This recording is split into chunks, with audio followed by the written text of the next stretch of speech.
Bienvenue à la session de cet après-midi, la deuxième session sur la CCU. Ce matin, nous avons beaucoup parlé de la capture de carbone et de son utilisation et désormais, nous allons avoir quelques exemples du terrain. Alors, nous avons moi-même d'abord, Célia Sapar, directeur de la communication et de la science climatique, CO2 Value for Europe, et puis je vais être votre animatrice, votre modérateur. Nous allons avoir 4 interventions et puis à la fin, nous aurons une session de questions-réponses. Donc surtout, n'hésitez pas à poser vos questions dans le chat et nos intervenants seront ravis d'y répondre directement ou de garder vos questions pour la discussion à la fin.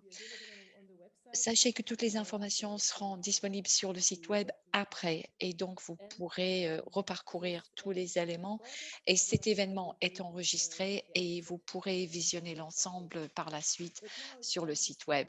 Mais pour l'instant, nous allons démarrer avec le tout premier exemple des applications de CCU. Donc, je passe la parole à Babette Peterson, vice-président Europe pour Lanzatech.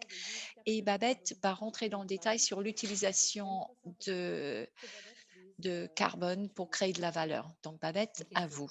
Let me just check if I can share the screen Merci beaucoup, first. Célia. Je vais voir si j'arrive à partager mon écran. Let's make sure you can see it. Tout va bien. In full screen. Yeah, Can it's you see good. the screen, Celia? All good. All right. Well, thank you very much and good afternoon. Alors, merci à tous et bonjour. J'espère que vous avez bien profité de l'heure du déjeuner. Merci beaucoup à Paul Stewart de m'avoir invité à parler ici à Bio 360 et merci Célia d'être ici comme modératrice. Je vous ai entendu ce matin sur l'autre session sur la CCU et effectivement, la discussion a été très intéressante. Comme l'a dit Michael Carus ce matin, l'un des plus gros défis, c'est justement de remplacer la demande pour les combustibles fossiles avec des ressources en carbone alternatives. Donc, je vais vous parler d'Alansatech, comment nous capturons le carbone, comment nous créons un cercle vertueux où nous créons des produits chimiques à partir de carbone. Au centre de notre processus, nous avons, comme vous le voyez, un bioréacteur.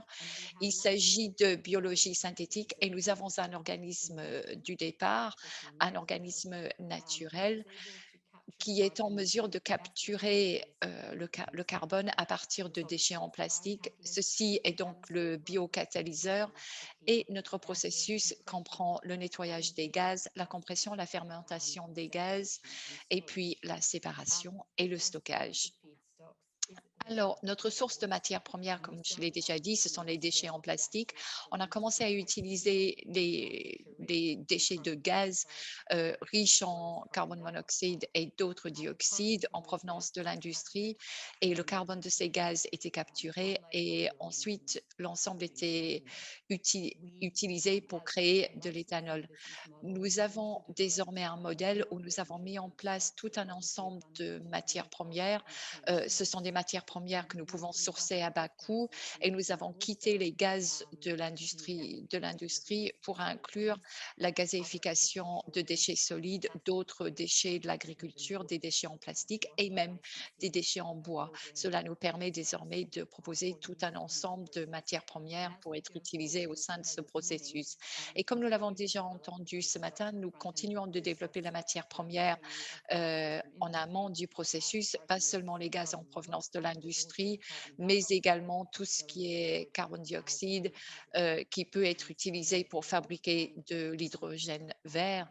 Et cela nous permet de proposer des tarifs intéressants. Et la même chose est vraie pour l'électrolyse. Pendant que nous avons travaillé sur les différentes matières premières, comme je viens de le décrire, nous avons développé des applications. La toute première application que nous avons développée est pour de l'éthanol pour les fuels pour le transport. Et comme vous le voyez tout en haut à droite, nous avons donc des fuels durables pour l'industrie l'aérospace, aussi pour du diesel, par exemple, qui peut être utilisé dans le transport routier en utilisation conjointe avec le diesel. Nous avons également une biomasse qui est très riche en protéines et en Chine, c'est un produit qui est vendu pour nourrir les animaux. Et puis tout en bas à droite, nous avons développé aussi avec notre plateforme pour l'éthanol tout un ensemble de produits chimiques avec des partenaires en aval qui comprennent polyéthylène, polyester et tout un ensemble d'applications directes qui peuvent être utilisées pour l'éthanol. Et comme vous le voyez tout en haut à droite, en vert clair, c'est marqué 2.0 et 1.0. Nous avons tout un ensemble de biocatalyseurs et même si le premier focalise sur l'éthanol, c'est le 1.0 et on a une plateforme pour ces produits chimiques, pour ces fuels. Notre 2.0 et notre troisième et quatrième secteur produit des produits chimiques directement tels que l'acétone et puis monoéthylène glycol. Et donc, dans certains cas, comme nous le voyons ici, nous pouvons vraiment contribuer à l'économie circulaire parce que dans le cas des polymères, ces ensembles peuvent être réinjectés dans les cycles de déchets et lorsqu'ils sont recyclés, ils peuvent être utilisés de nouveau pour le processus. Voici un exemple de notre usine en Chine. Vous allez avoir l'impression que c'est un peu conceptuel que de prendre les carbones dans les gaz pour en faire des produits, mais ceci n'est pas seulement un concept, on l'opère sur le plan commercial en Chine depuis 2018 et ce processus nous a permis d'utiliser des millions de gallons d'éthanol pour fabriquer des centaines de tonnes de produits en utilisant des centaines de tonnes de CO2. Nous avons également reçu une certification pour nos biomatériaux et si vous connaissez la RSB, vous saurez que ce n'est pas uniquement pour les émissions de gaz à effet de serre, mais qu'il y a tout un ensemble d'autres éléments qui sont pris en compte et nous continuons de demander une certification pour tout le processus avec des tiers. Voici la toute première usine qui va exister en Europe, à Gand, en Belgique. Cela fait partie du groupe ArcelorMittal. Le sujet et les projets pour 2020, vous voyez le logo Stylanol, c'est la technologie que nous utilisons pour capturer le carbone dans les gaz lors de la fabrication de l'acier. Et nous avons le projet Torero euh, également qui nous permet de remplacer une partie du charbon avec du bois. Ainsi, cela veut dire que l'output, contrairement au projet en Chine, cette usine est plus grande avec une capacité de plus de 62 000 tonnes métriques et l'éthanol qui sera produit sera certifié comme étant du bioéthanol grâce à la matière première qui est utilisée, c'est-à-dire du bois. Et nous estimons à l'heure actuelle que les économies sont des économies de taille plus de 350 tonnes métriques. Cette usine sera finie mécaniquement parlant en fin d'année. Nous allons commencer à utiliser le bioéthanol en début 2022. Comme je l'ai déjà dit, nous développons tout un ensemble de matières premières. Voilà ce que nous avons fait au Japon. Là, nous travaillons avec plus de nous avons opéré pendant plus de 15 000 heures afin de pouvoir démontrer que notre technologie réellement peut permettre de convertir le carbone du syngas pour devenir des déchets solides qui peuvent être utilisés. Et comme vous le voyez, nous avons décidé d'agrandir notre usine pour pouvoir produire de l'éthanol et ainsi des produits qui pourront être utilisés pour fonctionner avec des installations intelligentes en termes de consommation de carbone. Donc, nous avons tout un ensemble de plateformes. J'ai parlé de l'usine en Belgique. Nous avons aussi un site en Chine pour l'acier. Il y a un deuxième site qui sera fini en Chine cette année pour les gaz suite aux métaux ferreux. Et puis, nous avons tout un ensemble d'autres sites au Japon, deux projets en Inde également. Un projet, par exemple, pour raffiner les off-gaz avec le pétrole. Et nous travaillons aussi avec MRPL, une société indienne pour les déchets agricoles pour fabriquer de l'éthanol. En Afrique du Sud, nous sommes présents également pour les off-gas et en Europe avec NextChem pour les déchets plastiques afin de pouvoir optimiser le processus. Donc, vous voyez, nous continuons de développer notre expérience avec ces différentes matières premières. Comme je l'ai déjà dit, l'éthanol, c'est notre première plateforme. Nous le construisons et pour les fuels et pour les produits chimiques. À gauche, vous voyez un avion de Virgin Atlantic. Et en 2019, l'un de ces vols d'Orlando jusqu'à Londres à utiliser le produit certifié de Lancatech, notre combustible, afin de pouvoir traverser l'Atlantique. Et vous voyez Richard Branson, notre président, et Jennifer Conron. Ce qui est assez marrant, c'est que nous n'avons pas fait ceci tout seul, bien sûr. En bas, vous voyez tous nos partenaires, les partenaires avec lesquels on travaille pour développer la technologie. Ça, c'est à gauche.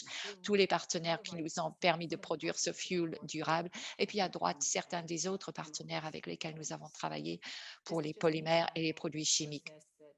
Voici un exemple du processus que Lanstec a développé pour l'éthanol, produit à partir du processus pour du combustible pour les jets, pour les diesels. Et vous voyez qu'on construit sur l'éthanol et puis nous produisons les produits intelligents qui nous permettent d'avoir de l'éthanol durable qui pourrait être utilisé par la suite dans le secteur aéronautique. Voici un exemple de notre calendrier. Ça, c'est pour le déploiement commercial pour les combustibles pour l'aviation. L'année dernière, en 2020, nous avons mis en place une société qui s'appelle LanzaJet avec des investissements de Suncor et de Mitsubishi et plus récemment de British Airways afin de pouvoir développer notre activité et pouvoir proposer des fuels propres, nous l'espérons, aux États-Unis grâce à notre raffinerie. Et d'ici 2022, nous aurons un projet sponsorisé en Europe et puis dans d'autres parties du monde au fil du temps. Comme vous le voyez, nous avons énormément de projets, certains dont nous pouvons parler, d'autres qui ont déjà été annoncés ou qui le seront par la suite. Et vers le mois de septembre de l'année dernière, nous avons sorti notre premier produit de consommation en utilisant notre éthanol intelligent. C'est un produit qui a été lancé sur le marché par le groupe Migros. euh, il s'agit d'un ensemble de produits intitulés Mirabel pour le nettoyage des domiciles. Ce sont des produits qui ont été labellisés comme étant à base de carbone dioxyde recyclé. Et ainsi, nous avons tout un ensemble de consommateurs qui ont réagi, qui ont très, très bien réagi. Et je sais que Michael et l'initiative de Michael travaille dessus pour obtenir un feedback positif là-dessus. Nous avons aussi travaillé en aval avec des partenaires tels que Total et L'Oréal. Et vers la fin de l'année dernière, la première bouteille en plastique fabriquée à partir des émissions carbone. Ici, il s'agit d'éthanol créé par Lanzatech en ayant converti des extraits de métaux en éthylène propre afin de pouvoir produire ces bouteilles en plastique et L'Oréal va les utiliser pour leurs produits, pour leurs shampoings afin de répondre à leurs besoins en termes de réduction de leurs émissions de carbone. Vous savez peut-être que nous avons aussi annoncé récemment un partenariat avec Coty. Cela veut dire que nous aurons tout un ensemble de parfums, de marques de parfums. Et Coty a pris la décision que de produire, de remplacer tout l'éthanol qui est dans leurs produits avec notre éthanol propre et intelligent. Et juste un autre point important, puisque bien sûr, nous avons pris cet éthanol intelligent et propre pour le convertir, comme vous le voyez à droite, en travaillant avec tout un ensemble de partenaires. Par exemple, les producteurs de polyester peuvent recycler leur packaging en utilisant notre produit ou leur textile. Et à droite, ce que vous voyez, c'est le cycle vertueux que nous mettons en place à travers nos applications. Nous créons des produits en aval et tout ceci est financé par le département pour l'énergie aux États-Unis. Nous prenons donc tout ce qui est déchets en provenance de l'industrie de la mode. Nous avons une certaine aide pour pouvoir gazéifier ces déchets une fois les déchets collectés et puis nous utilisons le process Lanzatech afin de fermenter les carbones et afin de créer notre produit propre pour vraiment fermer la boucle et contribuer à l'économie circulaire. Donc, notre rêve dès le début a été que les consommateurs pourront réellement choisir d'où provient le carbone qui se trouve dans leurs produits. Et tout en bas, comme je l'ai dit, nous avons démarré à partir des fuels pour le transport, pour l'aviation, l'éthanol qui a été purifié, qui est utilisé dans les produits domestiques, en plus du packaging, les textiles et les plastiques. Et tout en haut, si vraiment nous regardons la deuxième génération de produits, il s'agit des micro-organismes de notre société qui peuvent être utilisés pour fabriquer des produits chimiques sans utiliser du pétrole. Donc voilà, on pense pouvoir contribuer à l'économie circulaire. Bien sûr, dans le cadre des combustibles, il y a des émissions, même si on les réduit, et il y a d'autres émissions également qui font partie de ce processus, mais on peut réduire de 80% par rapport au combustible d'origine. Mais quand on injecte le carbone dans les produits et quand ces produits sont recyclés, bien sûr, ces produits peuvent être réutilisés et peuvent être réinjectés dans l'économie circulaire. Thank you Merci de votre very much écoute. Babette for this very Merci beaucoup, Babette, pour cette cette image très claire de ce que l'on peut faire du CO2 et des déchets. Et pour être sûr et certain, on peut faire quasiment tout faire. C'est un message très, très positif. Donc, je serais ravie de voir la discussion que nous aurons ensemble à la fin de la session. Donc, encore une fois, merci à tous d'être présents et n'hésitez pas à poser vos questions par la suite. Alors, sans plus attendre, je voudrais parler la parole au docteur Hans Schumacher, qui est directeur du centre IOC pour la recherche avancée en bioénergie. Monsieur, vous allez parler des produits chimiques, comment les créer, comment les faire évoluer. Donc, je vous invite à partager votre écran. Donc, c'est Monsieur Anjou Mature. Ce n'est pas la même personne que sur le programme. Yes, it's all good. Tout va bien. Bonjour à tous, bonjour à tous les panélistes, bonjour aux organisateurs et surtout bonjour aux participants qui sont en train de m'écouter. Alors, moi, je vais surtout vous parler du CO2 pour en faire du fuel, de l'alimentation et des produits chimiques à haute valeur ajoutée. Je vais vous parler de ce que nous faisons chez Lanzatech et de tout le processus que nous mettons en place afin de pouvoir créer ces fuels, ces produits alimentaires et ces produits chimiques à haute valeur ajoutée.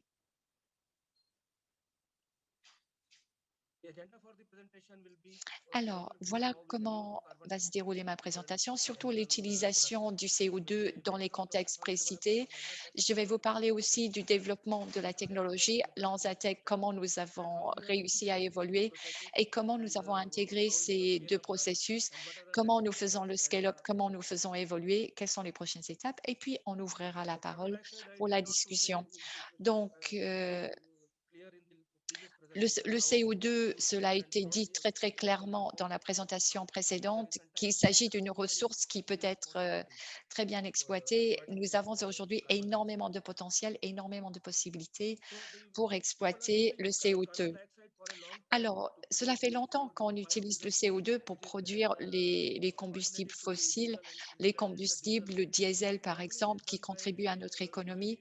Habituellement, ceci est fait en utilisant une méthode de production qui est très, très rapide, très, très efficace, mais il y a énormément de problèmes parce que le processus est un processus qui garantit, comme je l'ai dit, de l'efficacité, mais qui crée énormément de déchets potentiellement.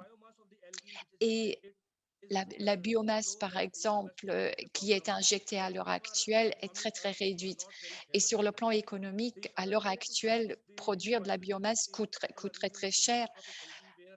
Or, des systèmes fermés peuvent être utilisés et lorsque ces systèmes fermés sont utilisés, on peut voir une évolution très, très rapide et on peut produire beaucoup plus de biomasse beaucoup plus rapidement pour pouvoir l'utiliser sur les sites locaux.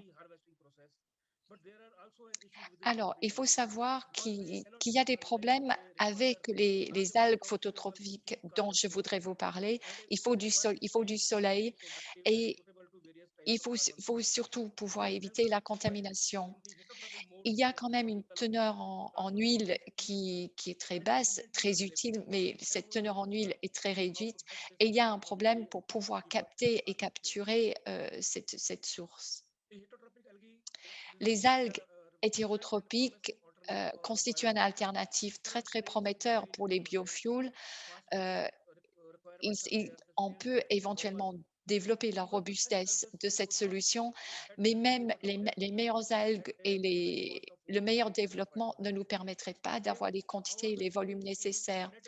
Il faut voir comment est-ce que nous pouvons développer de nouvelles méthodes de production afin, afin de trouver une solution plus économiquement viable.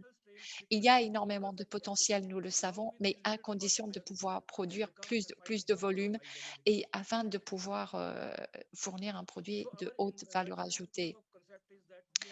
Alors, au niveau de notre preuve de concept, nous avons isolé un nouveau microbe qui peut produire des algues, mais avec beaucoup plus de lipides et beaucoup plus d'acides gras. Nous avons optimisé ce processus où on a pu produire entre 100 et 130 grammes par litre par jour. Ainsi, cela veut dire que cela est bien plus prometteur, 40 à 60 de lipides. Nous avons pu évaluer ce processus avec les différentes sources de carbone qui étaient disponibles et notre preuve de concept nous a permis de voir que le coût de la source de la matière première, le carbone, reste un problème quand même. Actuellement, nous sommes en train de continuer les tests au sein de l'Anzatec. Ainsi, cela nous permet d'évaluer le potentiel d'une nouvelle source de carbone qui ne coûte pas très cher. La propriété intellectuelle a été mise en place et nous travaillons actuellement avec les USA, le Japon et un troisième pays. À gauche, vous voyez le schéma qui nous permet de développer le produit.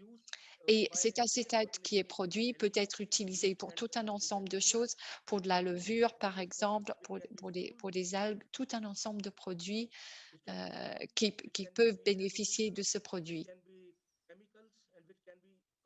Et ensuite, il est possible de produire des produits chimiques et des produits pharmaceutiques.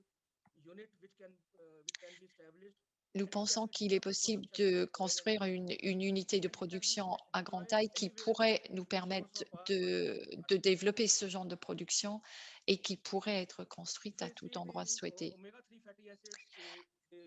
Alors, au niveau de l'oméga 3, voilà nos prévisions au niveau des volumes.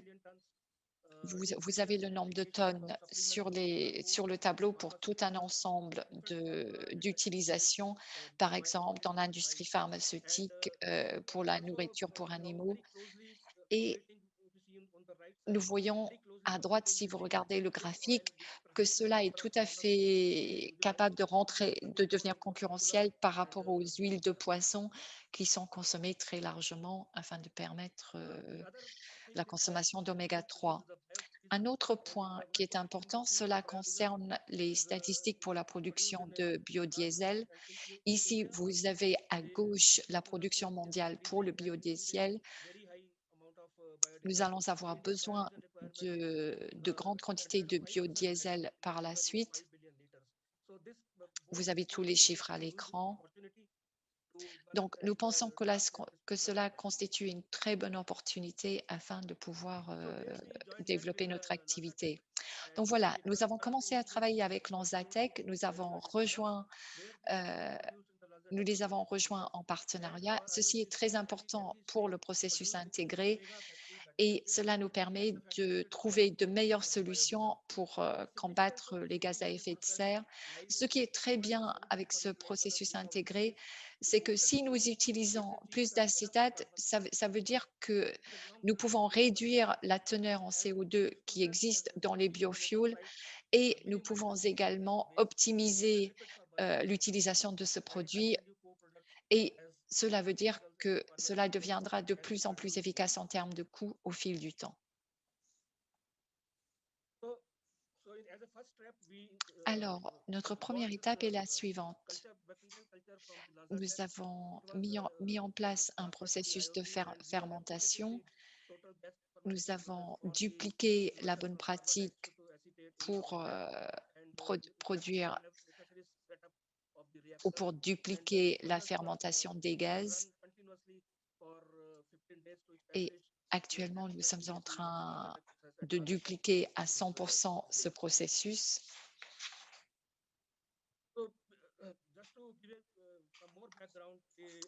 Juste quelques informations complémentaires concernant la conversion des acides acétiques en lipides.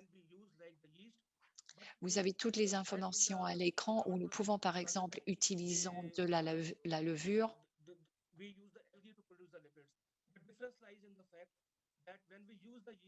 Lorsque nous avons utilisé la levure,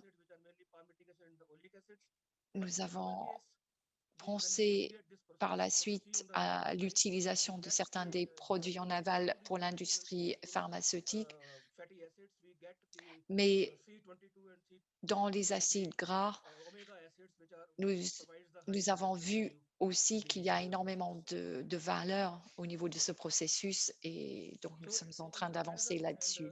Pour comparer donc, le processus L'Anzatec est un processus qui ne peut pas supporter d'avoir de l'oxygène qui soit injecté. Il y a certains aspects qui ne sont pas du tout économiques.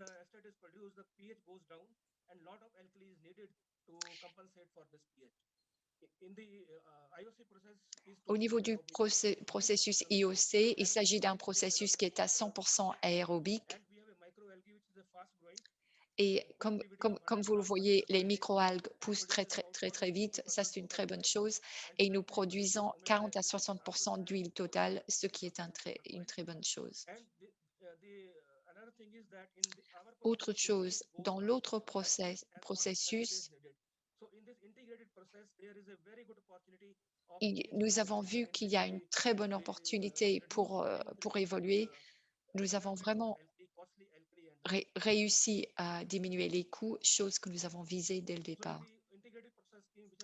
Donc, au niveau du processus intégré que nous avons établi, nous avons un bioréacteur anaérobique, vous voyez à l'écran. La matière première est sortie du réacteur et on l'introduit dans le réacteur aérobique. Et ensuite, tout revient vers le bioréacteur anaérobique du départ. Ensuite, le produit est utilisé en tant que lipide ou en tant que biomasse. Au sein du réacteur, il y a du carbone monoxyde qui peut également être recyclé et qui peut par la suite être utilisé pour d'autres choses.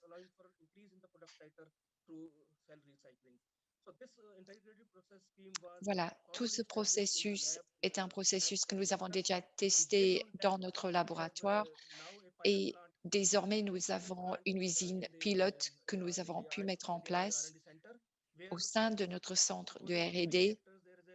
Nous avons 3 réacteurs que vous voyez à l'écran. Un réacteur qui est un réacteur anaérobique, ensuite un réacteur pour les algues et puis un troisième réacteur dans lequel nous accumulons les lipides. Donc voilà, ce processus nous a bien occupés au niveau de l'usine pilote.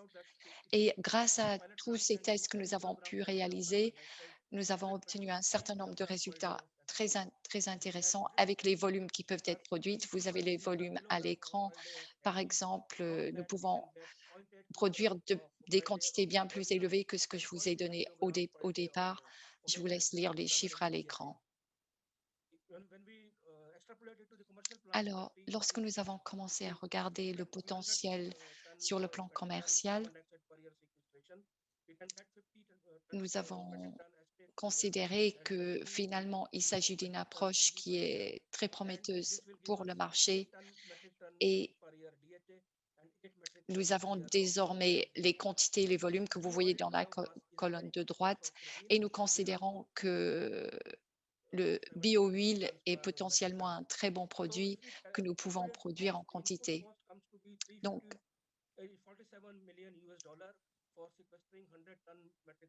nous avons calculé le coût de toute notre installation par rapport à la capacité de production. Et donc, 1 610 millions de dollars, cela constitue notre capacité potentielle en termes de chiffre d'affaires grâce à notre production. Alors, pour les prochaines étapes, donc on va peaufiner le processus. Après, nous allons faire des études techno-économiques. On va se pencher sur les pressions. On va faire des études d'analyse de cycle de vie. Et on va préparer une usine de démonstration pour l'année prochaine. Donc, cette technologie offre plusieurs avantages. Donc, il y a le recyclage de carbone. On va commoditiser le CO2. Il y a production de carburant et d'aliments. Il n'y a pas de problème avec les aliments versus le carburant. Il y a rétention de la biodiversité. C'est un processus prometteur d'un point de vue économique grâce à la production d'acides gras oméga et des lipides. on peut commercialiser le processus et fournir un accès à l'énergie. C'est un processus intégré. Il n'y a pas de débat entre aliments ou carburants, par exemple.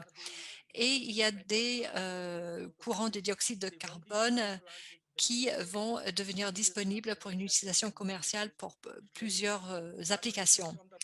Donc, il y a des gaz riches en CO2 pour les usines MEG, par exemple. Donc, il y a de belles opportunités pour l'avenir grâce à cette technologie. Thank you very much, Dr. Mathieu, for this very exhaustive Merci de cette présentation très complète concernant cette technologie. Il y aura certainement des questions sur cette question. Donc, n'oubliez pas de mettre vos questions dans la discussion et on les étudiera lors des questions-réponses. Donc, on va passer à Diane Dufresne. Defresne, pardon, qui est directrice des projets Power to Gas, Métis-Centre et Yewsena Storengy. On va voir comment on fait des gaz de synthèse. On va parler de carburants, de produits chimiques de manière générale. C'est ce qu'on a fait jusque-là, mais Diane va nous donner plus de détails spécifiques. Donc, Diane, où est-ce qu'elle est, Diane? Est-ce qu'on peut partager la présentation de Diane? Donc, Diane, vous n'avez pas allumé votre microphone. Est-ce que vous m'entendez? Est-ce que vous voyez ma présentation? Si, ça y est, on voit la présentation. Très bien. Bon, je vais parler en français, comme c'était prévu au départ. Donc, je me présente, je m'appelle Diane Defresne, je suis directrice des 2 projets de Power to Gas qui sont portés par Storengy. Et donc, je vais vous présenter la valorisation du CO2 issu de la méthanisation grâce à ces projets de Power to Gas. Donc, Storengy, c'est le premier opérateur de stockage souterrain en Europe. Nous avons 21 sites de stockage de gaz naturel via des nappes aquifères et des cavités salines, ainsi que des gisements déplétés.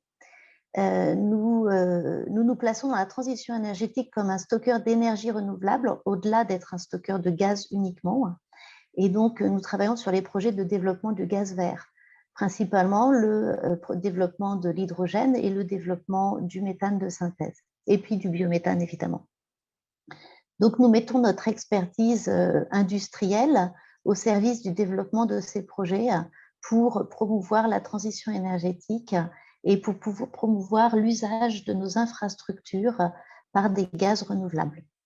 Nous développons aussi chez Storengy des solutions de géothermie puisque nous avons un savoir-faire du sous-sol et une expertise sous-sol assez importante puisque nous développons des stockages souterrains de gaz. Et donc, maintenant, je vais vous présenter le concept du Power to Gas et pourquoi c'est un projet vertueux. Donc, le Power to Gas, qu'est-ce que c'est? Eh bien, c'est une unité qui récupère le CO2 d'une unité de méthanisation, une unité de méthanisation classique. Donc, nous récupérons le CO2 et nous faisons de la méthanation avec de l'hydrogène renouvelable pour produire du méthane de synthèse. Alors, d'un côté, le biométhane sera injecté sur le réseau et de l'autre côté, le méthane de synthèse sera injecté ou alors ils seront injectés ensemble. Alors, combiner la méthanation et la méthanisation nous paraît une combinaison vertueuse. En effet, parce que cela améliore le rendement en carbone du biogaz en méthane dans le processus de méthanisation de 55% à plus de 95%, puisque la méthanisation produit un biogaz qui est composé de 50 à 65% de CH4 et le reste, c'est du CO2. Donc, nous revalorisons le CO2 de ces unités de méthanisation pour que le CO2 soit 100% valorisé ou 97%, on va dire, en fonction des performances de la méthanation. Donc, il permet la production de méthane synthétique 100% renouvelable en recyclant 100% du CO2 des unités de méthanisation. En plus de ça, les unités de Power to Gas peuvent servir à rendre des services au réseau électrique. En effet, les infrastructures gazières sont flexibles. Quand aujourd'hui, le réseau électrique, avec l'introduction des énergies renouvelables qui sont intermittentes, souffre de certaines tensions. Donc, nous mettons la flexibilité des infrastructures de gaz au service des besoins des infrastructures électriques en transformant de l'électricité renouvelable en gaz de synthèse et en utilisant la flexibilité des infrastructures de gaz pour le transporter et le stocker. Donc, une fois convertie, cette énergie renouvelable sera stockée, transportée sur le réseau de gaz naturel sans aucun coût d'adaptation, puisque le méthane de synthèse est aux spécifications du réseau de gaz. Donc, d'un point de vue environnemental, c'est la revalorisation de 100% du CO2 qui a été absorbé par la biomasse en entrée de la méthanisation. Et d'un point de vue efficacité, ça permet de rendre des services au réseau et de produire un gaz 100% renouvelable. Donc, d'un point de vue économique et énergétique, cela a du sens. Donc, dans ce cadre, Storengy développe 2 projets. Le premier s'appelle Métissante, c'est le premier projet qui a été développé. Donc, c'est un démonstrateur, hein, donc c'est des petits volumes. C'est un démonstrateur couplé au biogaz de méthanisation. Alors, dans ce projet, nous construisions l'unité de méthanisation en même temps que l'unité de power to gas. C'est près du site de stockage de Céret-la-Ronde, en Centre-Val de Loire.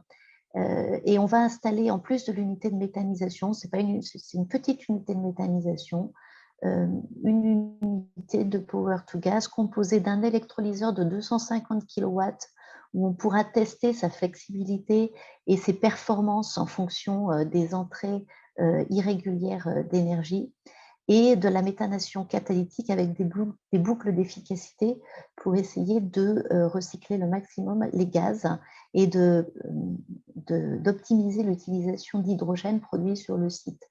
Donc, en global, cette unité produira 50 normomètres cubes de gaz vert et 5 kg jour d'hydrogène dédié à la mobilité, parce que chez Storengy, nous croyons au développement du power to gas, mais nous croyons aussi au développement des hubs énergétiques et particulièrement du couplage de l'utilité d'un projet de power to gas avec la possibilité de développer de la mobilité verte avec de la mobilité hydrogène sur le site. Donc, il y aura une unité de distribution pour recharger des véhicules légers. Nous allons commencer la construction à partir du mois prochain pour une mise en route de la chaîne électrolyse avec l'électrolyseur, le ballon tampon et la station de distribution d'hydrogène en septembre 2021, et puis une mise en route de l'intégralité du pilote avec la méthanisation, la méthanation, donc le power to gas dans son intégralité, et l'injection sur le réseau de GRDF via un seul point d'injection qui recevra le biométhane en même temps que le méthane de synthèse. Alors, nos partenaires sur ce projet, c'est Areva de Gênes. Son nouveau nom, c'est Elogen aujourd'hui, pour l'électrolyse, Kimode pour la méthanation. Nous nous positionnons Storengy en tant qu'intégrateur, puisque nous intégrons les différentes briques technologiques fournies par nos partenaires. Prodeval travaille sur la séparation des gaz et le CEA travaille sur 2 objectifs, nous aider à l'intégration et aux mesures prises sur le site, ainsi qu'au développement d'un nouvel électrolyseur de 2e génération, un électrolyseur PEM 2e génération. Alors, la Sablière, c'est notre partenaire agricole qui nous fournit les intrants de la méthanisation, et le syndicat interdépartemental d'énergie d'Indre-et-Loire nous aide dans l'intégration globale, mais aussi s'intéresse plus particulièrement à la chaîne hydrogène, puisqu'ils font la promotion de la mobilité hydrogène dans la région. Donc, les objectifs du projet, c'est de travailler sur cette flexibilité de production d'hydrogène bas carbone, afin d'assurer des services au réseau électrique, de valoriser le CO2 au maximum. Alors là, c'est un pilote, encore une fois, nous ne valoriserons pas l'intégralité du CO2 produit sur le site, mais c'est un pilote qui testera cette valorisation. Nous proposerons une mobilité hydrogène locale et régionale en essayant d'optimiser sa compétitivité Et puis, pour Storengy, c'est important de réaliser une intégration pertinente des différentes briques technologiques sur le site, méthanisation, méthanation, électrolyse et filtration des gaz, afin de permettre des réplications à différents niveaux et à différentes dimensions. Donc, globalement, on validera la pertinence technico-économique du concept au niveau local. Alors, vous voyez sur le slide, vous voyez effectivement comment ça se présente, une unité de power to gas. Alors, la majorité du site est occupée par la méthanisation, hein, on le voit avec le stockage des intrants, etc. Et l'unité de recherche et développement de power to gas en elle-même, c'est le petit carré en entrée à droite du site. Donc, ça ne prend pas beaucoup de place en termes d'empreinte. Alors, le deuxième projet, c'est Iconé. Il est développé dans le département de l'Yonne, en France, sur une ISDND. Donc, c'est un petit peu différent parce que cette fois, le biogaz vient d'une ISDND, landfill en anglais et décharge dit en français. Donc, le gaz est particulier. On était intéressé par développer un projet avec un biogaz d'une autre origine, d'où le projet Iconé. Et puis, donc, c'est développé sur l'unité de la COVED à Saint-Florentin, dans l'Yonne. Cette fois, nous aurons un électrolyseur qui sera d'une dimension beaucoup plus importante, puisque c'est un électrolyseur d'une capacité d'1 mégawatt qui pourra avoir de la flexibilité jusqu'à 2 mégawatts, avec une méthanation biologique. Donc, c'est une autre technologie de méthanation. Sur ce site, il y a déjà la production de biométhane depuis 2 ans. Donc aujourd'hui, cette unité, c'est une unité rétrofit que nous proposons. Nous aurons donc 150 normomètres cubes de biométhane qui est déjà injecté sur le réseau pour continuer la production. D'ailleurs, je crois que sur le site, ça va jusqu'à 200 normomètres cubes heure de production de biométhane en continu, et nous produirons en plus 50 normomètres cubes heure de méthane de synthèse vert produit directement sur le réseau.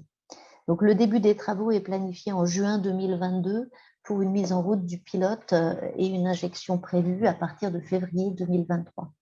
Alors, les objectifs du projet, c'est déjà le développement d'un système permettant de suivre, d'acquérir et de transmettre les données d'un profil de production éolien de la région, afin de pouvoir piloter l'adaptation en temps réel du fonctionnement de l'électrolyseur. En effet, on est allé plus loin sur ce projet Iconé, c'est-à-dire qu'on va aussi s'inspirer des modèles électriques de production d'énergie renouvelable régionale.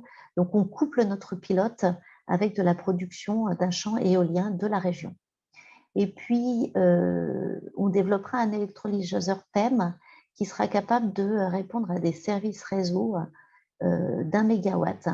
Effectivement, la flexibilité et l'intégration de ces unités de power to gas pour rendre des services au réseau nous paraît importante, en plus de produire des gaz verts renouvelables. Donc, cette flexibilité, elle devrait être au niveau de l'électrolyseur PEM, mais elle sera aussi au niveau du méthaneur biologique.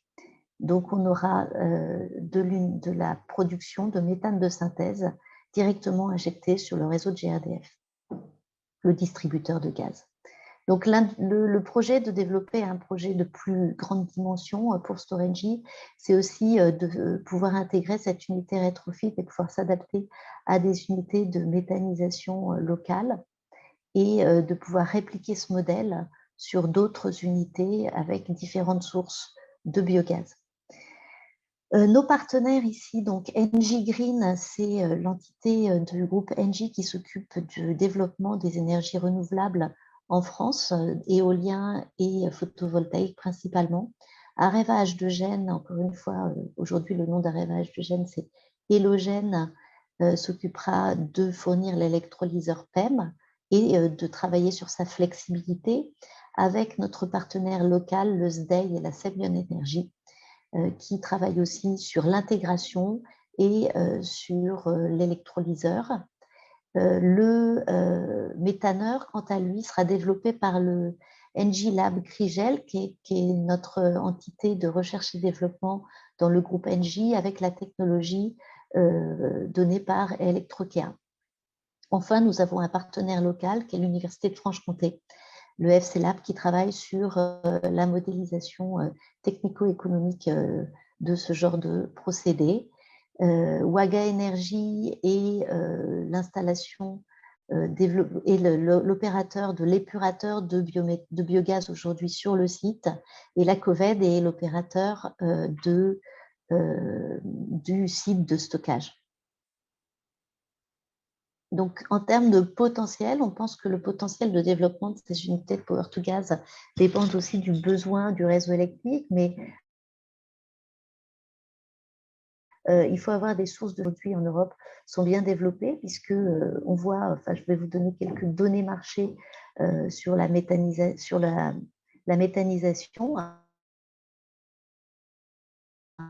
Donc aujourd'hui en Europe, il y a 22 en Europe à partir de 666 de méthanisation, hein, donc ça fait un certain volume.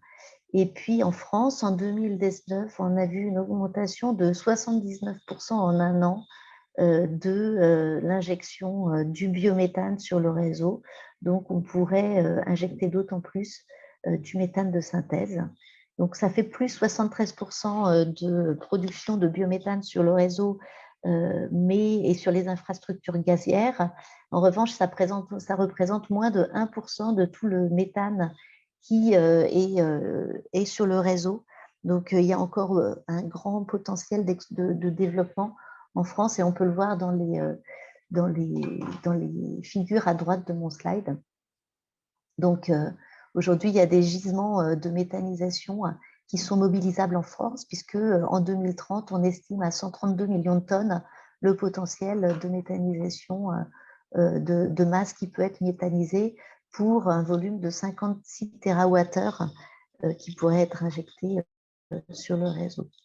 Donc, ça correspond, les 56 TWh, quand on parle d'injection de biométhane, ça correspond à un développement potentiel de 46 TWh de méthane de synthèse. Et puis, la perspective en France qui a été présentée par l'ADEME pour 2050 serait 140 TWh de biométhane issu de la méthanisation et 140 TWh de gaz renouvelable issu du power to gas, donc production de méthane de synthèse. Alors, un dernier point sur le méthane de synthèse que j'aurais soulevé, c'est que le méthane de synthèse, c'est un méthane vert, c'est un méthane qui est aux spécifications du réseau. Ça permet de réduire l'empreinte carbone, de recycler encore ce CO2 d'unité de méthanisation. Alors, ce CO2, encore une fois, qui a été absorbé par la biomasse initialement. Mais en plus, c'est très vertueux, et il lui manque juste quelque chose pour être vraiment développé, c'est des mécanismes de soutien à la production. Aujourd'hui, on n'a pas de statut du méthane de synthèse en France, et donc on a des difficultés à avoir un soutien à la production de ce gaz 100% renouvelable. Voilà, je finis là-dessus. Merci de votre attention. Thank you very much, Diane, for this very interesting talk on CO2 to methane, and it was a very good complement to what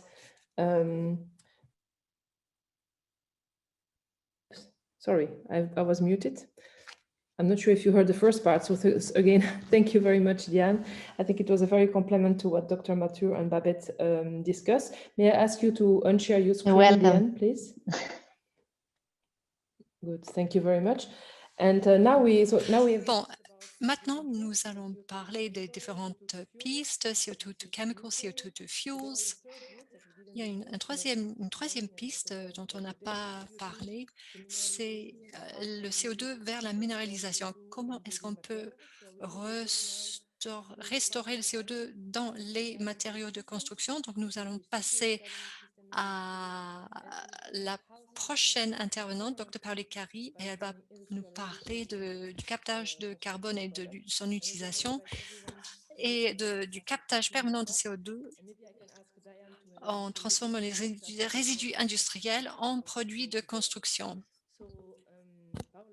Donc, Paula, vous avez la parole. Merci beaucoup. Merci de cette invitation. Comme d'habitude, donc, je suis là, je parle de minéralisation lors d'une conférence. Donc aujourd'hui, je vais vous parler de comment on utilise le CO2 à partir de sources industrielles pour transformer des résidus industriels en produits de construction.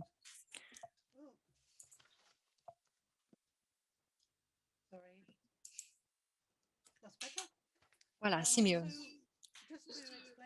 Donc juste pour expliquer ce dont nous parlons en termes de minéralisation, chez nous, on aime parler de technologie de carbonation accélérée, mais vous allez entendre parler de minéralisation également. La minéralisation du CO2 est un processus naturel. Donc, cela va réagir avec des pierres, avec des résidus industriels, tout en utilisant le CO2 de l'atmosphère. Mais il faut beaucoup de temps. C'est un processus plutôt géologique.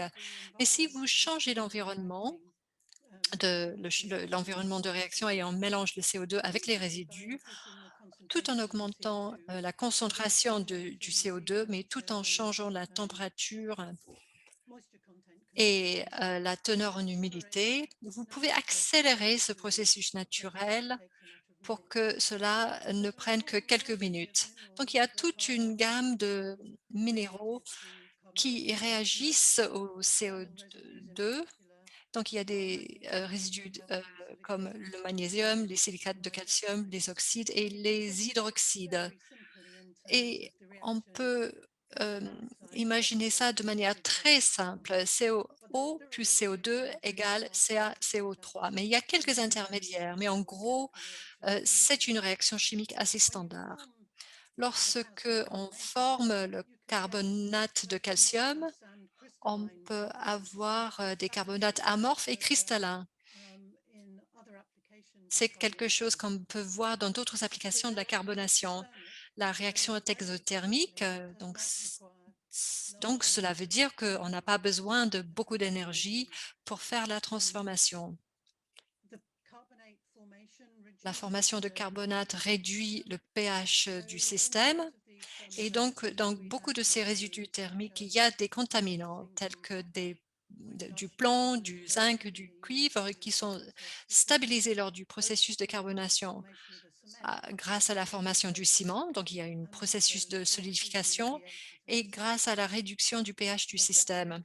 Comme je l'ai dit, parfois la réaction ne prend que quelques minutes, 15 à 30 minutes lorsque c'est bien géré. Et si vous manipulez la réaction, vous pouvez produire toute une gamme de produits de valeur. Et bien sûr, si vous formez le carbonate, vous allez capter le CO2. La seule façon dont on va pouvoir libérer le carbonate, c'est grâce à une température très élevée, en excès de 800 degrés, et le carbonate doit être dans un environnement acidique. À droite, on a une image qui illustre le moment Eureka.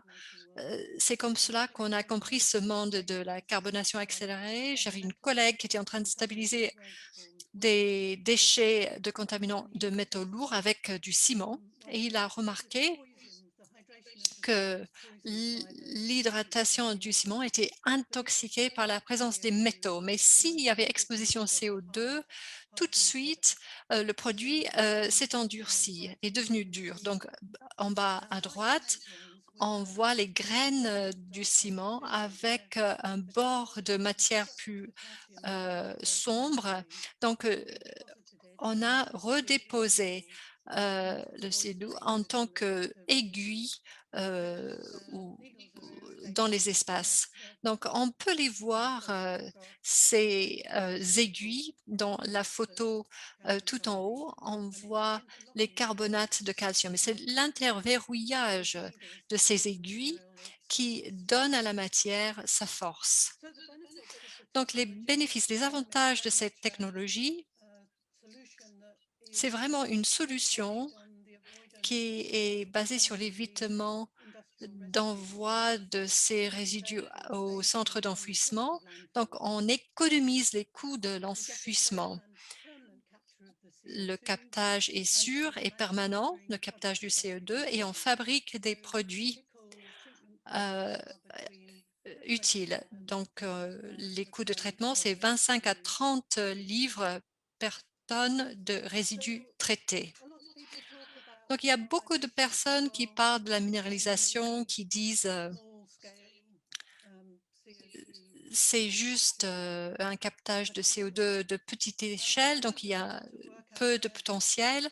Mais en fait, il y a beaucoup de travail qui illustre que la quantité totale de CO2 qui pourrait être séquestrée grâce à la minéralisation dépasse les propositions de l'Institut mondial. Donc, on peut dépasser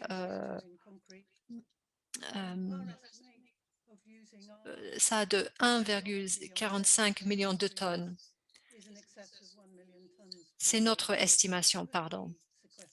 Donc, c'est la quantité qui pourrait être séquestrée. Cela exclut les autres déchets historiques qui sont disponibles, mais cela inclut des résidus ayant d'autres applications. Donc, il faudrait qu'on dédie tous les déchets de ciment ou les cendres de biomasse à la carbonation si on voulait atteindre ce type de chiffres, donc les chiffres qu'on voit en bas en bleu. Quelques-uns de ces symboles pour les industries que nous étudions sont soulignés en bleu. C'est pour ces industries qu'on peut développer des solutions de décarbonation. Mais puisqu'il s'agit d'une conférence bio, j'aimerais juste parler un petit peu de notre travail sur les cendres de biomasse. On est encore au stade d'études en laboratoire, mais il y a des potentiels socio-économiques intéressants. Lorsqu'on pense à ces cendres de biomasse, on pense aux usines de CHP où on brûle des résidus ligneux, donc des bois vierges qui sont brûlés pour produire de l'électricité, par exemple. Et la réactivité en termes de CO2 de ces résidus, c'est beaucoup lié au type d'arbre qui est brûlé ou alors au type de bois. Mais aussi, il y a la partie du bois qui joue un rôle. Est-ce que c'est l'écorce ou est-ce que c'est l'intérieur de l'arbre? Donc, on s'est penché sur d'autres types de résidus agricoles qui sont problématiques. Donc, vous voyez les exemples, on a toute une gamme, donc des coquilles de, de noix, des épluchures d'oranges, par exemple, ou de grenades ou de pommes de terre. Et puis, il y a d'autres matières fibreuses comme le chanvre, le foin et le lin. Donc, on s'est penché sur le captage de CO2 de ces matières. En général, on va avoir beaucoup de volume, plus de 2 gigatonnes de ces matériaux ne sont pas utilisés. On les envoie dans les centres d'enfouissement ou alors on les brûle dans les champs et ce sont des opérations qui ne sont pas contrôlées. Beaucoup de ces cendres réagissent au CO2 jusqu'à 30% par poids de cendres. Donc, c'est un captage assez élevé par rapport à d'autres résidus industriels qu'on a regardés. Et on a découvert qu'on peut former des monolithes bien cimentés, donc avec les cendres seules, mais nous pensons qu'il y a un potentiel d'utilisation de ces cendres qui ont été carbonées avec des ajouts cimentaires. Donc, on voit une photo microgramme d'une coquille d'amande qui a été carbonée. Vous voyez des bords de carbonate qui se forment à l'extérieur des particules dans les cendres et on voit des phases de silice. À droite, on voit les différents captages de différentes matières. Donc, on voit le chanvre, c'est très réactif, comme beaucoup de ces coquilles aussi. Et il y a des choses inhabituelles, les épluchures de pommes de terre, de bananes, donc des matériaux plus souples. Alors, vous pouvez donc utiliser ces matériaux pour tout un ensemble de... Pardon. Ah, j'espère que vous voyez toujours mes slides. Très bien.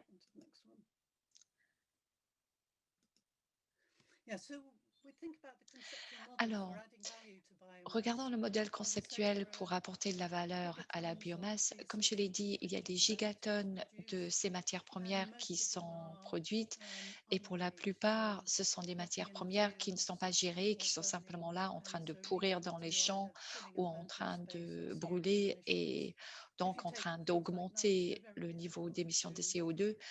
Et souvent, ce sont des matières premières qui sont très, très difficiles à utiliser en tant que telles. Mais si on en fait des cendres, bien sûr, on va pouvoir les utiliser ou déjà on bénéficie du processus de brûlage pour l'électricité et puis on peut utiliser le CO2 qui est produit pour le réinjecter dans les cendres et puis utiliser ces cendres pour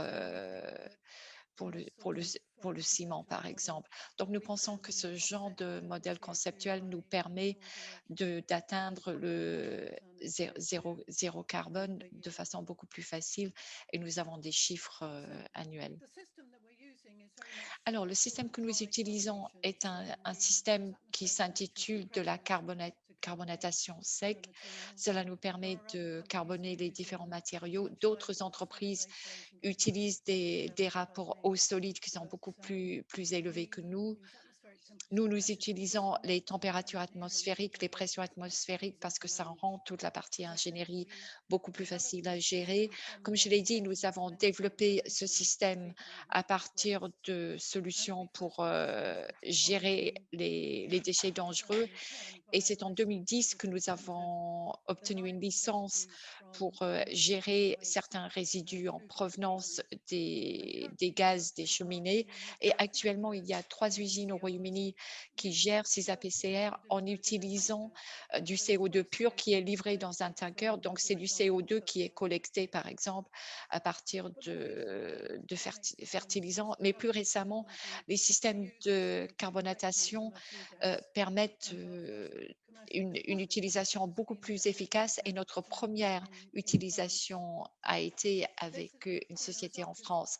Voilà le résultat de tout un ensemble de démonstrateurs que nous avons pu mettre en place. Le premier en 2018 à Ontario, qui a été financé par le Challenge 2020 d'Ontario. Et ici, vous voyez la capture du CO2. Ici, vous voyez les gaz de la cimenterie 10 à 12%. Et ensuite, vous voyez l'entrant et puis le point de sortie dans un processus de batterie. Vous voyez la réduction dans les concentrés de CO2. Donc, vous voyez les volumes de CO2 qui ont pu être capturés. Alors, il s'est agi d'un prototype. Nous avons ensuite mis en place une deuxième démonstration au Royaume-Uni dans une cimenterie en 2019. Ceci a été financé par Innovate UK, par un financement du gouvernement britannique, et cela nous a permis d'automatiser l'usine et de développer toute l'usine commerciale qui est déjà installée au sein du groupe Vicat. Ceci vous montre une très belle journée chez Vicat, mais ce que vous ne voyez pas, c'est la capture directe du CO2. Or, si vous regardez ce tuyau en acier tout en haut à droite de la photo, ben, ce tuyau est en fin de compte le flux, la cheminée de la cimenterie et notre conteneur est positionné pour que nous puissions nous brancher sur ces gaz, faire bypasser ces gaz, en extraire le CO2 et ensuite le gaz restant est réinjecté dans cette cheminée.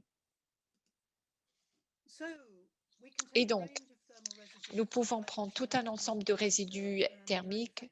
Nous pouvons les prendre, par exemple, dans les déchetteries dans les décharges et nous pouvons en faire des blocs en béton. Mais à partir de certains résidus, nous pouvons réaliser un produit qui peut être utilisé comme fertilisant. Tout dépend des résidus. Ce sont des produits qui peuvent également être utilisés pour produire des matériaux complémentaires et qui peuvent remplacer le ciment, par exemple. Et on peut les utiliser pour produire des produits pour le bâtiment avec un niveau de carbone très réduit. L'utilisation, par exemple, chez Vica, leur permet d'avoir une empreinte carbone bien plus réduite.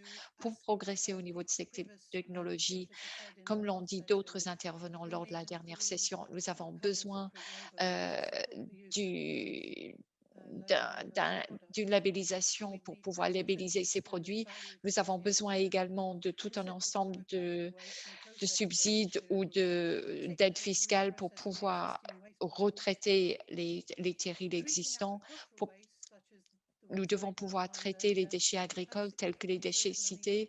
Cela pourrait avoir un impact des bénéfices sociaux et économiques parce qu'on serait en mesure de fournir de l'énergie pour la communauté d'une part, on serait capable de réutiliser leurs déchets et on pourrait leur donner des matériaux de construction en remplaçant des terrils qui sont hyper moches et tout un ensemble d'autres endroits que l'on peut voir autour de Delhi, par exemple, où il y a toutes ces fumées noires des usines qui fabriquent des briques. Donc, nous recherchons d'autres résidus avec une forte teneur en cendres. Donc, dès que vous avez des suggestions, on serait ravis, on est tout à fait à l'écoute. Merci. Et tout en bas, vous avez un certain nombre de références quant au travail que nous faisons actuellement dans nos laboratoires. Merci, merci beaucoup, Paula. C'était très impressionnant de voir tout ce qu'on peut faire avec les CO2. J'ai déjà un certain nombre de questions en tête, mais je vais tout d'abord passer la parole à nos panélistes. Et s'il vous plaît, mesdames et messieurs, revenez sur scène avec nous et on va pouvoir mettre en place la discussion. Vous pouvez mettre en route vos caméras ainsi que vos microphones. Voilà, merci à vous tous. Encore une fois, je voudrais rappeler au public que vous pouvez poser des questions à nos intervenants. Il nous reste 20 minutes pour la discussion et je voudrais démarrer avec vous, Babette. Alors, nous avons parlé des produits globalement, tous ces produits que l'on réalise à partir du CO2, mais la grande question, c'est que devons-nous faire pour pouvoir pour commercialiser ces produits? Est-ce qu'il faut plus d'acceptation de la part du public, il faut plus d'investissement, plus de règles. Il y a les questions de CCU, par exemple, la capture et l'utilisation du carbone. Le grand public en sait très peu. Donc, ma question, premièrement, est comment est-ce que nous pouvons augmenter la prise de conscience du grand public et comment faire en sorte que les gens achètent ces produits? Par exemple, on voit un certain nombre de personnes qui ont peur de dormir sur des matelas qui n'ont pas de CO2 dedans, alors que ces mêmes personnes boivent des sodas, des boissons gazeuses. Donc, Babette, à vous, qu'en pensez-vous? L'une des réponses, ce serait de mettre en place un système de labellisation. À votre avis, quelles sont les prochaines étapes qui sont absolument nécessaires et comment est-ce que nous pouvons avancer? Merci pour la question. Je vais tenter d'y répondre. Alors, comme vous l'avez dit, effectivement, une labellisation, ça peut être très bien, mais c'est l'éducation qui doit passer en premier. Ça prend tout un ensemble de formats. Si on parle de labellisation, là, on fournit une information directe aux consommateurs sur les produits eux-mêmes. Donc là, on est très, très proche du consommateur. Mais bien sûr, en amont, il y a tout un ensemble de travail qui doit être fait. Quelles étiquettes, quelle labellisation, comment comparer les différentes étiquettes ou les différents labels. Et il y a un certain nombre d'initiatives, par exemple, qui ont été mises en place par l'Institut Nova. Je suis un petit peu au courant. Il y a peut-être d'autres efforts que je ne connais pas, mais en tout cas, eux, ils sont en train d'augmenter le nombre d'articles qui sortent sur l'étiquetage carbone, sur les labels. Tout est lié aux différents distributeurs, aux consommateurs et aux différentes marques. Donc, actuellement, nous avons besoin aide de la part des associations qui travaillent avec l'industrie. Et effectivement, on a besoin d'aide au niveau des politiques à mettre en place sur le bioétiquetage plus précisément. Et tout cela va nous aider. Mais le premier point, je pense, c'est l'éducation avec un E majuscule, faire en sorte que les consommateurs soient plus éduqués sur ce que l'on peut faire. Et puis le deuxième point que vous avez évoqué, vous avez parlé de crainte. Oui, ça, on entend parler. Souvent, les personnes ont peur du CO2 qui est utilisé pour fabriquer des matelas sur lesquels les gens sont censés dormir. Mais bien sûr, tout dépend du produit. J'aurais tendance à dire que notre feedback préliminaire, grâce à nos partenaires en aval par rapport à ces polymères recyclés qui sont utilisés pour fabriquer des bouteilles et autres, et des fibres et des textiles, bah, ça nous permet, encore une fois, d'avoir certaines informations. Mais pour l'instant, tout est vu de façon très positive. Et ceci est largement dû à la perception que nous avons des plastiques recyclés qui sont bien meilleurs que les plastiques vierges. Alors, si je puis me permettre de vous interrompre, ce que je trouve intéressant aussi, c'est que si on va un peu plus loin, si on pense aux protéines ou à l'utilisation du CO2 pour fabriquer des produits alimentaires, c'est un grand pas en avant aussi pour les consommateurs. Yeah. Je Well, continue. again, I think I have been involved Alors, in that effectivement, previously. I think people j'ai été understand impliquée what dans you ce have to genre de understand travail et je in pense que le grand medical public comprend protein. qu'effectivement, il y a besoin de You're protéines right. We're talking here about the alternatives. health Vous avez protein raison. issue, and Et she'll ensuite, je speak vais more about passer la this. parole à So I Anshu think in pour qu'il that puisse sense, en it's parler. viewed Mais positively, and the je pense que story dans is a ce simple sens-là, one. tout est vu de façon The très world positive et population l'histoire est très is simple. On growing. doit We nourrir la need greater population du sources of monde. protein. La population augmente. On a besoin de We sources de don't have any protéines data that alternatives. would En revanche, suggest je n'ai there's pas de too données. much Je n'ai aucune donnée feedback qui me permet on de the use suggérer que of nous avons certain des informations specific quant à la doses of perception du those grand public protein suppressor lorsqu'on parle foods d'utiliser des on human protéines pour Yes, thank you l'alimentation. very Donc, much, Babette. Anshu, je vous passe la parole. Dr. Merci, Mathieu, do Babette. you have any Docteur comment on that? Anshu, est-ce que vous avez des commentaires que vous souhaitez formuler? Alors, l'alimentation microbiale, tous ces produits dont j'ai parlé, désormais, ce sont des produits qui sont reconnus et qui sont approuvés. Il y a une certaine acceptation, il y a eu une approbation pour utiliser certaines de ces huiles dans des produits pharmaceutiques et dans des produits alimentaires. Donc voilà, il y a des exemples de produits où nous avons reçu de l'approbation. S'agissant des protéines, je pense que très bientôt, cela viendra. Il y aura la même approbation. Et est-ce que vous avez du feedback de ce qui se passe en aval au niveau du consommateur, par exemple? Que disent les consommateurs? Ou est-ce que vous avez réalisé des études? À l'heure actuelle, nous ne réalisons pas d'études, mais tous les trimestres, nous voyons que le grand public est tout à fait conscient de ces acides, du côté positif de ces acides. En gros, quasiment tout ce que nous mangeons actuellement euh, est là pour améliorer notre santé. Et puis, il s'agit de sources microbiales. Et donc, le grand public comprend d'entrée de jeu que c'est quelque chose qui est positif. On sait tous qu'il y a certains produits, certaines matières premières qu'on a beaucoup plus de mal à trouver. Donc, il faut tous ces produits dont nous sommes en train de parler. Le grand public est conscient du fait qu'on en aura besoin par la suite.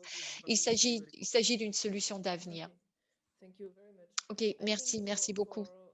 power to gas and for Alors, mineralization, lorsqu'on this is a parle totally other du chapter, power to so gas, because we don't c'est une really toute autre make histoire the public acceptance parce of que le this grand in the public EU. We need accepte to have effectivement qu'il faut specific utiliser technologies du and méthane certification renouvelable to ou be du defined. I méthane think there the question synthétique. is more Mais je pense qu'ici, do la we have question est standardization? plus So what d'avoir kind une of certaine gas can we normalisation. Donc, accept and quel what kind genre of de gas can gaz be est-ce que injected nous voulons bien accepter? Quel genre de in the gaz peut network? être So injecté dans Diane, le do you have réseau de some gaz? comments on that? Donc, Power to Diane, gas est-ce que vous avez des or we commentaires don't have là-dessus? standardization Nous en sommes où concerning au niveau de la power to normalisation methane? s'agissant du power to methane?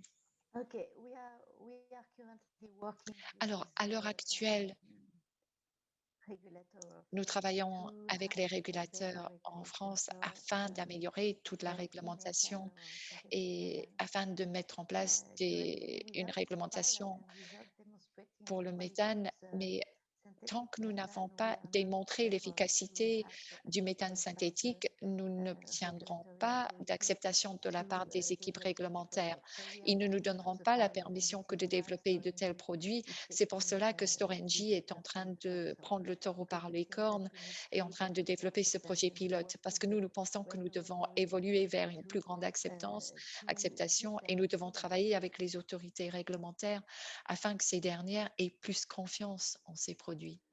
Oh, I think at least I do not see Diane anymore. Alors, je ne vois plus The Diane. quality of the product. Je suis toujours là.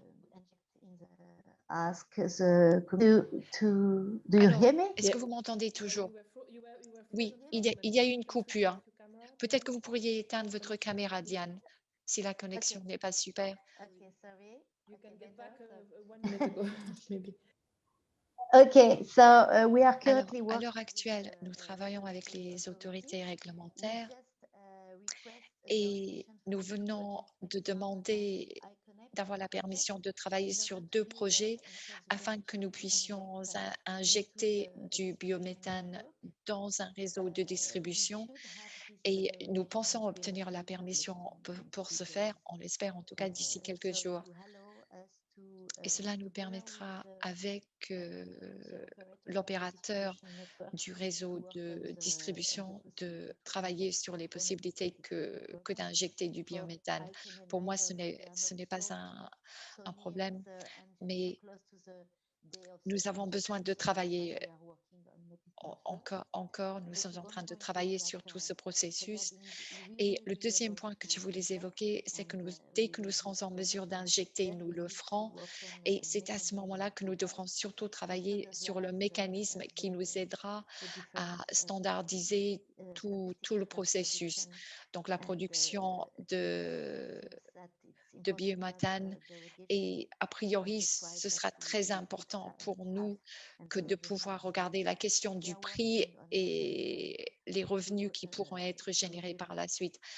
Donc, nous travaillons là-dessus pour développer une réglementation pour la suite, pour la méthode synthétique. Merci beaucoup, Diane. Il me semble que Paula, vous aviez envie de dire quelque chose. Oui, je voulais parler de l'acceptation des matériaux dans l'industrie de construction parce que les, ces personnes qui travaillent dans les métiers de la construction, ils sont plutôt conservateurs. Ils aiment savoir que tel matériau a été utilisé pendant 25 ans avant de l'utiliser. Donc, il faut beaucoup plus de drivers pour encourager les gens dans cette industrie de bien vouloir utiliser ces biomatériaux. Ça vient progressivement, surtout au niveau de l'industrie du ciment. Ils sont très, très motivés. Ils veulent absolument abaisser leur empreinte carbone. Donc, je pense qu'on aura pas mal d'encouragement de leur part. Mais le problème que nous avons, c'est que lorsqu'on traite les résidus, et soit dit en passant, il est intéressant de noter que la même chose est vraie dans l'industrie des biogaz. Si on démarre à partir de déchets, si on fabrique des choses à partir de déchets, bah, vous aurez tout de suite un problème avec ceux qui sont chargés des aspects réglementaires. Ils n'aiment pas trop que le point de départ soit les déchets. Ça pose problème, surtout si vous cherchez à fabriquer un matériau qui peut être utilisé dans la construction. Euh, Est-ce que c'est la même chose dans d'autres pays et est-ce que c'est la même chose dans le monde du méthane, dans le Question monde to du Diane, I gaz? guess. Une question pour Could you Diane, hear je me, Diane? pense. Est-ce que vous avez bien entendu la question? Yes, sorry, can you repeat the question? Alors, est-ce que vous voulez bien répéter la question, s'il vous plaît? Oui, le problème des déchets, la législation sur les déchets, est-ce que ça pose problème? Non, non, non, le problème n'est pas directement lié aux déchets, ou en tout cas un tout petit peu pour l'un des projets que nous avons sur un terril, mais ce n'est pas un lien direct. Il s'agit plutôt de dire que ceux qui sont chargés de mettre en place la législation, ils veulent être sûrs à 100% qu'il n'y aura aucun impact sur l'infrastructure. Et ça, c'est le premier point. Et deuxième point, le législateur, il a toujours envie d'avoir quelque chose avec un prix qui est concurrentiel parce qu'ils ne veulent pas approuver des mécanismes et des systèmes qui coûtent très cher. Donc, nous sommes actuellement en train de travailler sur la compétitivité avec ceux qui sont chargés de fournir les ressources énergétiques parce que nous avons besoin de garantir que lorsqu'on produit de l'hydrogène, le prix rend le produit rentable et que nous sommes compétitifs par rapport à l'électricité.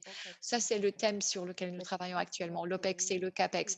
Mais vous voyez, ce n'est pas directement lié à la gestion des déchets, sauf si c'est pour permettre, pour donner le permis ou la licence pour que l'usine puisse être mise en place. Nous, actuellement, nous sommes en train de travailler sur un Thank you, terril, Diane. à partir d'un So now terril I would like pour to ask produire les produits. in a more OK, general merci Diane. question. Maintenant, je voudrais poser une So question these new technologies are bien emerging plus technologies, and there is générique. some Toutes ces technologies demands sont des technologies for these émergentes to be et technologies certaines for personnes later, disent que ce because sont we des see technologies in pour plus tard, details pour les the fuel prochaines cycle is générations. happening Je now. pense que vous avez montré dans une But présentation précédente several que la companies CCU already a bien have lieu maintenant. Il y a that. So I pléthore would de like to ask technologies Babette, qui sont what is prêtes désormais. expected Donc, to give Babette, us je a vous bit of pose la vision of question.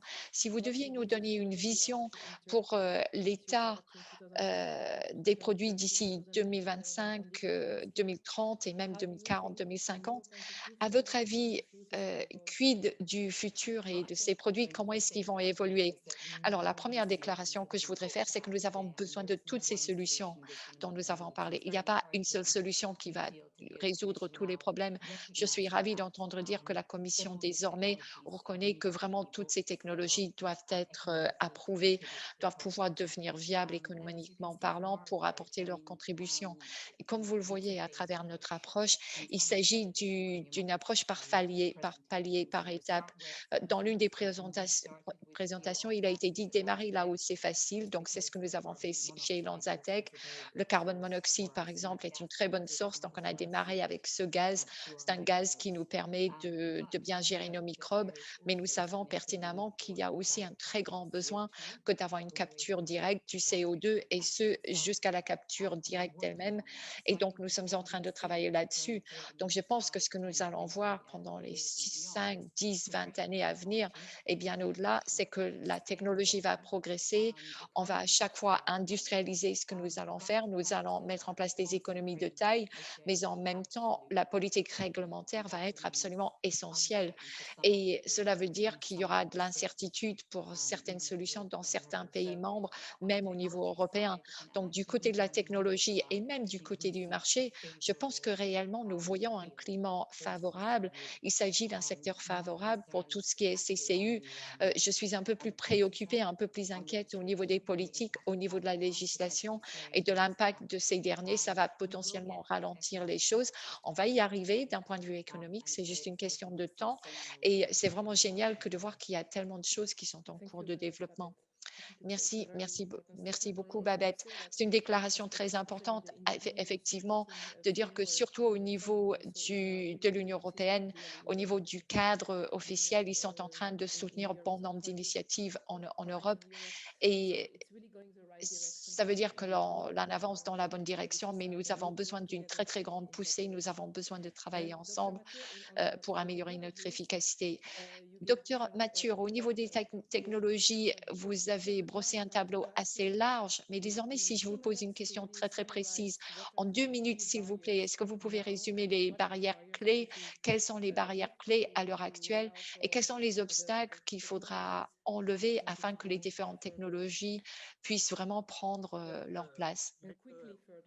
Très rapidement, si vous voulez bien. Alors, quelles sont les barrières qui existent? Il y a des barrières technologiques, c'est-à-dire que lorsqu'on veut produire nos produits à l'échelle industrielle, tout devient beaucoup plus compliqué puisque effectivement, surtout pour les processus aérobiques, il y a énormément de défis. Comment enlever l'oxygène, surtout lorsque l'oxygène provient du processus de fermentation, et puis comment recycler cet oxygène et recycler les autres produits que nous devons gérer. Mais bon, le processus va évoluer et notre capacité à gérer les obstacles va s'améliorer. On n'a aucun exemple à l'heure actuelle dans le monde qui puisse nous aider, qui puisse nous fournir du feedback. Donc, nous allons faire le scale-up et on trouvera ces informations. Merci. Un autre sujet Un autre sujet qui est souvent abordé au niveau des CCU, c'est que nous disons que la CO2 peut être stockée dans des matériaux. Ceci est quelque chose qui a été dit très, très clairement dans l'analyse du cycle de vie. Mais l'une des questions que pose le grand public est souvent pour dire, bah, OK, il y a des érosions chimiques au niveau des matières de construction. Donc, quid du CO2 dans ce contexte-là? Est-ce que ça veut dire que le CO2 de l'atmosphère va interagir avec et est-ce que potentiellement cela peut produire quelque chose de dangereux? Réponse, je pense que globalement avec les produits carbonés, bah, je pense que les bénéfices dépassent très largement les inconvénients. C'est une question intéressante parce qu'il y a très longtemps, les gens qui fabriquaient du béton étaient très inquiets par rapport à la carbonatation parce qu'à un moment donné, toute la partie carbonatation dans le concret rentre dans l'acier et donc par le passé, on disait que c'était une mauvaise chose, mais maintenant on dit que c'est une très bonne chose parce que cela veut dire que ça capture le carbone monoxyde en permanence. Or, si vous avez carboné les choses d'entrée de jeu, les volumes de CO2 qui vont continuer d'être absorbés sont plus réduits, mais même nos produits continuent d'absorber le CO2 pendant leur cycle, tout au long de leur cycle de vie. Il y a un problème potentiellement au niveau du recyclage de ces matériaux. Qu'est-ce qui se passe quand on démolit le bâtiment? Mais dans ce cas, bah, on espère qu'on va pouvoir réutiliser les matériaux dans une autre application. Donc le CO2 continue d'être séquestré dans le produit carboné. OK. Et est-ce que vous avez des objectifs? Est-ce que vous avez des objectifs pour le futur pour pouvoir faire une capture dans l'air directement? De notre point de vue, peu importe d'où provient le CO2. En même temps, il y a énormément de CO2 partout et l'une des choses que nous avons besoin de faire aujourd'hui, c'est d'obtenir les résidus et le CO2 parce qu'une fois qu'on doit transporter le CO2, c'est beaucoup plus difficile. Mais si vous pouvez mettre en place une solution pour capturer l'air là où il y a des résidus, mais que c'est peut-être pas une source directe de CO2, c'est l'idéal. Et à ce moment-là, on pourrait voir les déchets des mines et également les piles énormes de résidus industriels ou la capture de l'air, ce serait vraiment une solution formidable. Merci beaucoup. À ce stade, je voudrais simplement conclure, grâce à vous, Diane, en vous posant une question. Nous avons abordé ensemble la question des mécanismes de soutien qu'il faudra déployer afin de pouvoir étayer tous les travaux qui sont réalisés. Est-ce que vous pouvez donner quelques exemples de ce qui devrait être fait? Ah, Diane, votre micro n'est pas allumé. Okay. Do you hear me? Okay. Est-ce que vous m'entendez bien? Alors, il y a eu quelques mécanismes qui ont été développés tout au départ des travaux qui ont été réalisés sur le biométhane, mais désormais nous parlons essentiellement de deux projets et ce que nous aimerions, c'est surtout avoir une permission spéciale que de pouvoir mettre en place les deux projets dont j'ai parlé afin de pouvoir continuer nos expériences et afin de pouvoir travailler véritablement sur la compétitivité des produits. Parce que je pense qu'à ce stade, encore une fois, c'est vraiment la clé du succès. Nous avons besoin de montrer aux autorités que nous pouvons produire un produit qui peut être compétitif sur le marché et ainsi cela nous permettra de développer des innovations de la R&D et aussi une certaine optimisation de nos systèmes afin de pouvoir produire de l'hydrogène à un prix réduit et de proposer un CAPEX bien plus réduit pour l'ensemble du pilote.